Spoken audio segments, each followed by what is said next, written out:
শরীফ, হিল্লোল, তনয় সহ সাইফুল সহ যারা চিহ্নিত হয়েছে তাদেরকে যদি প্রশাসন গ্রেপ্তার না করে, যেই হাত দিয়ে ফারুকের গায়ে আঘাত করেছে ওই হাত আপনারা ভেঙে দিবেন।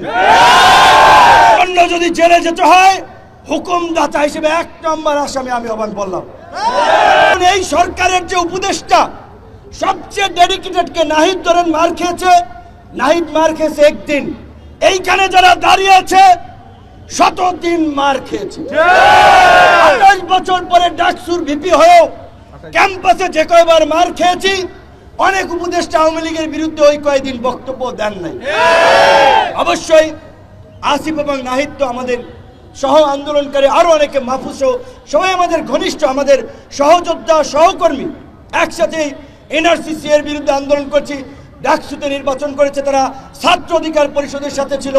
আমি তো শুধু বললাম এই কারণে যে এখানে কয়েকজন এই আন্দোলনের যারা ফ্রন্ট ফেজে ছিল তাদের ডেডিকেশন আছে, ত্যাগ আছে, আর কিছু হচ্ছে মৌসুমী নেতা। শুধুমাত্র 10-12 দিনের মিডিয়া কভারেজে এখন বিশাল নেতা হয়ে গেছে। তাদেরকে ঢুকাইছিল ছাত্রলীগ আন্দোলনের গতিবিধি পর্যবেক্ষণ করার জন্য, আন্দোলনে স্পাইগিরি করার জন্য।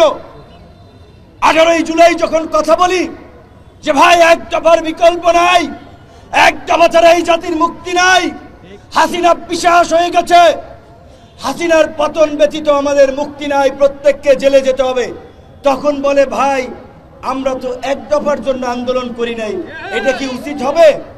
এরকম এখন 2-1 জন ব্যাপক বিপ্লব হয়ে গেছে, অথচ ফুল ছাত্রলীগের এজেন্ট হিসেবে এখন যাই হোক সোশ্যাল মিডিয়ার কারণে ব্যাপক পপুলারিটি হয়েছে, সেলিব্রিটি বনে গিয়েছে, কিন্তু তাদের পেছন দিকে একটু তাকাতে হবে।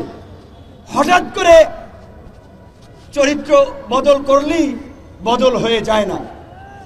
তো গতকালকে এই আহতদের এবং বিশেষ করে হামলায় ফারুককে যারা আহত করেছে, আহতদের ব্যানারে এসে, আমি জানি না এটা সার্জিসকে বলতে হবে, এখানে জুলাই মুভমেন্ট ব্র্যাকেটের জার্নালিস্ট নামক একটা হোয়াটসঅ্যাপ গ্রুপে সার্জিসের ফরওয়ার্ড করে একটা মেসেজে সাংবাদিকদের কাছে চক্ষু ইনস্টিটিউট হাসপাতালের এই দুর্বৃত্তদের নিউজ কভারেজের একটা মেসেজ আমি দেখতে পাচ্ছি। এটি যদি সঠিক হয় তাহলে গতকালকে থেকে সার্জিসের সম্পৃক্ততা নিয়ে যে অভিযোগটি এসেছে সেই বিষয়ে সার্জিসকে পরিষ্কার করতে হবে।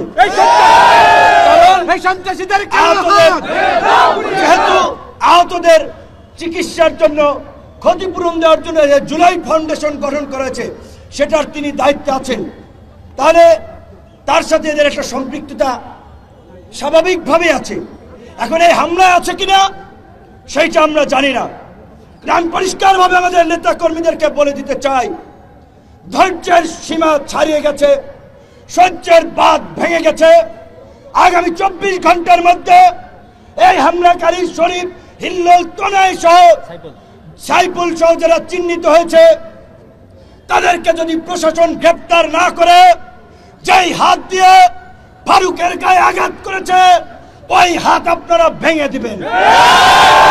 তার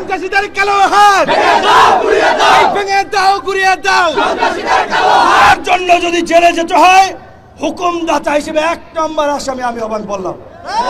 কিন্তু এখন যদি আমাদের রক্তে ভেজা বাংলাদেশে এই অধিকার পরিষদের নেতা কর্মীরা গত 7-8 বছর ধারাবাহিকভাবে যে লড়াই সংগ্রাম করেছে, রক্ত দিয়েছে, এই রক্তই আজকে বিপ্লবের প্রেক্ষাপট তৈরি করেছে। আমরা উপদেষ্টা হই নাই, সরকারে যাওয়ার জন্য আকুপাকু করি নাই, আমরা রাজনীতি করে নির্বাচিত জনপ্রতিনিধি হতে চাই। এই সরকারকে পরিষ্কারভাবে বলেছি, একমাত্র রাষ্ট্র পুনর্গঠনে সংস্কারের প্রশ্নে একমাত্র গণ অধিকার পরিষদ ব্ল্যাঙ্ক চেক দিয়েছে। আপনাদের যতদিন লাগে ক্ষমতায় থাকেন, আল্লাহর হস্তে এই যে আমাদের মধ্যে জুলাই বিপ্লবকে কেন্দ্র করেছে জাতীয় ঐক্য এবং সংহতি তৈরি হয়েছে, সেটার দিকে নজর দিয়ে সকলের মতামত দিয়ে রাষ্ট্র সংস্কার করুন। সরকারের বিরুদ্ধে বক্তব্য দিয়েছে নাকি, তাই ওই টোকাই নাকি খেপে গিয়েছে। প্রথমত হচ্ছে ওই ছোকরা ছেলে, বোঝাই যাচ্ছে ধান্দাবাজি করার জন্য এর সাথে ছবি ওর সাথে ছবি, কাজী ও কোনো গুরুত্বপূর্ণ ব্যক্তি না, সরকারের এর সাথে কোনো সম্পৃক্ততা আছে বলে আমি মনে করি না। কিংবা আন্দোলনকারীদেরও সার্জিসের নাম এসেছে, আমি বিশ্বাস করতে চাই না যে আমাদের ছোট ভাইরা এইভাবে, বা সার্জিসের বাড়ি উত্তরবঙ্গে, ফারুকের বাড়ি উত্তরবঙ্গে, তার উপরে হামলা করাতে সে সমর্থন দেবে, এটা আমার মনে হয় না। কিন্তু ঘটনাটি খুব রহস্যজনক। এই ঘটনার পেছনে দেশি বিদেশি কোনো ষড়যন্ত্র আছে কিনা সেটিও খতিয়ে দেখতে হবে। কারণ বিপ্লবের পরে প্রতি বিপ্লবের জন্য পলিটিক্যাল কিলিং হয়, রাজনৈতিক হত্যাকাণ্ড ঘটে।